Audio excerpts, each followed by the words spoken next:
next one is estate tax planning. Do I have enough to start planning? What level of net worth is good enough for me to start planning for the estate taxes? So one of the most powerful tools when it comes to the estate planning is trust. So there are two kinds of trust, as Mr. Kumar earlier said, revocable and irrevocable. Revocable means I control everything. I can make changes to the assets. I can sell them off, change beneficiaries. I don't want the trust. I'll revoke it completely.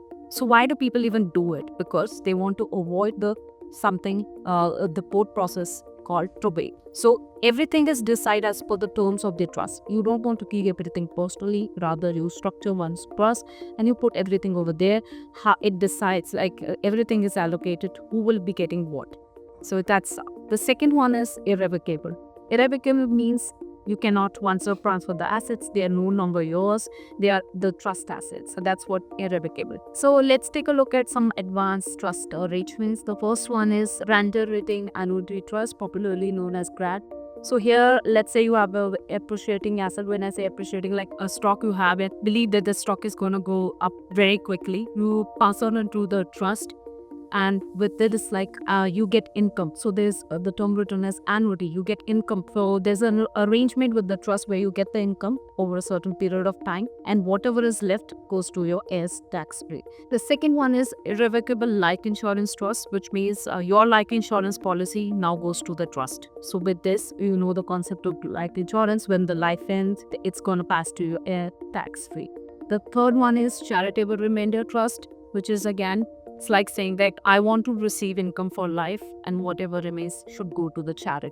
So that's the idea behind charitable remainder trust. Qualified personal residence. With this, your home, your personal residence or any vacation house, you transfer it to a QPRT, which is qualified personal residence trust. The grantor, the one who's giving it away, he still sustains the right to live in the house for specified period of time. Exactly an example that in your example, you can collect some money. Same thing that I'm giving away this home in a irrevocable trust with this condition. As long as I leave, I still have the right to leave. That it goes, meaning you say residential trust. When you give away the asset, that does not necessarily means you cannot take any benefit out.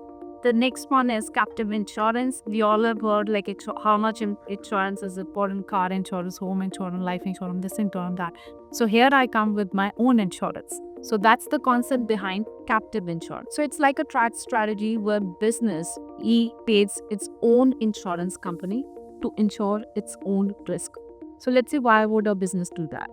So captive insurance, better word, is useful for those businesses there are large ongoing insurance costs and the risks are very unique, or they are not covered properly, you have limited coverage, or they're hard to cover with the traditional insurance. So that's where the captive insurance will come. Let's say you can insure against a supplier going bankrupt, or you can have something like a reputational damage when there's a public incident, you can have the insurance. Or likewise, you can have the transportation and logistics company, they can have insurance against the driver shortages, good price disruptions, all those things they can have. Some certain unique risks which are very expensive or not covered properly by the traditional insurance. So what exactly comes with the captive insurance is first, on one hand, the operating company that is paying out large insurance premiums, they can have a deduction on their books with this insurance premium.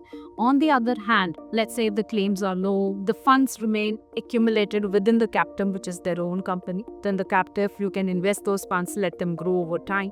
So that's the idea behind captive insurance. Captive insurance is all about creating your own insurance company. So when you have an LLC, as for proprietorship of any business, when the insurance premium that you pay is a tax deductible expense, the tax you save is 37% and the IRS rate. What if you create your own insurance company? You pay an insurance premium to your own insurance company. In the expense here, you save 37%. Year, 2 years, 3 years later, you close this insurance company, take all the money back.